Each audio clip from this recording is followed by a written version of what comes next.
Eto na yata mga ka-BL ang bagong trend. Nung una, yung honey. Pwede ka, mga ka-BL. Ngayon naman, yung wine. Kabog nyo dyan ha, Pim at Jason. May mga props. Pero sa bagay, oo nga naman mga ka-BL. Para nga naman hindi daw boring ang pagpunta sa Devas. Ganito na yung mga bagong trend. May mga kasangkapan. May mga kagamitan. Don't worry, Pim.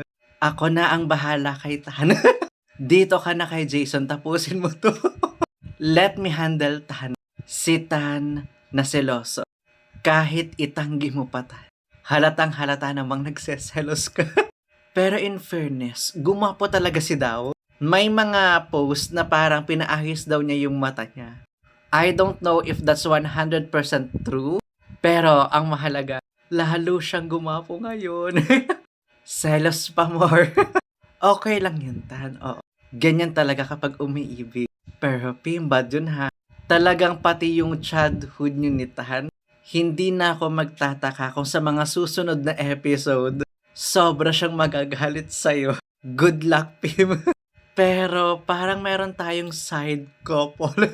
Kayong dalawa ha. Susunod kayo sa Kinporsche, no? Kaya mga ka-BL, kung hindi nyo pa napapanood yung series or episode na to, panoorin nyo na.